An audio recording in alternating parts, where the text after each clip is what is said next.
35,6. Проходите. Президента без проверки сегодня в больницу не пустили. Зайдя, Рустам Минниханов еще раз напомнил, важно соблюдать все правила. В 7-й горбольнице Казани для противодействия коронавирусу заранее развернуто 150 коек со всем оснащением. В случае необходимости по национальному и региональному планам число мест может быть увеличено до 4000. Больница станет одним из госпиталей. Здесь передвижной рентген-аппарат есть. На первом этапе медпомощь предполагается оказывать в инфекционных больницах Казани и Челнов, а также в инфекционных отделениях центральных районных больниц. Это искусственная вентиляция легких, да? А сколько у нас таких? У нас всего в республике 1400.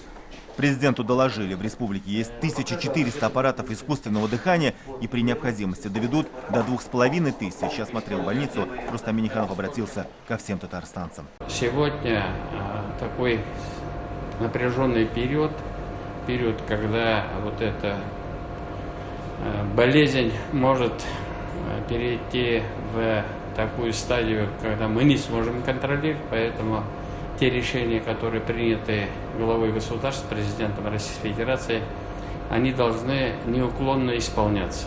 Это, конечно же, неделя, которая объявлена, и, конечно же, у меня огромная просьба всем татарстанцам: берегите себя, берегите близких, и, конечно же, нам придется находиться в некой изоляции дома, но есть телевидение, есть программы, я думаю, есть книги, мы найдем, чем себя занять.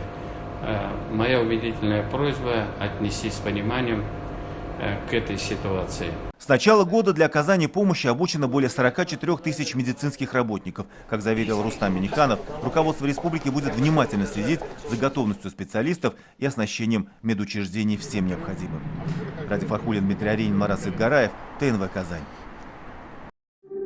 Yoz yaxshi xabarlar olib kela. Yangi asr kanalında dünya ko'rgan Жылы izleyjonlar filmin qabat qararga tilaysizmi? Ko'p sonli tomoshachilar so'rovi bo'yicha filmning barliq seriyalarini hozir tnv.ru saytida qararga bo'ladi. Все новости дня, выпуски программы «Новости Татарстана», программы и фильмы на сайте tnv.ru и на YouTube-канале ТНВ. Подписывайтесь.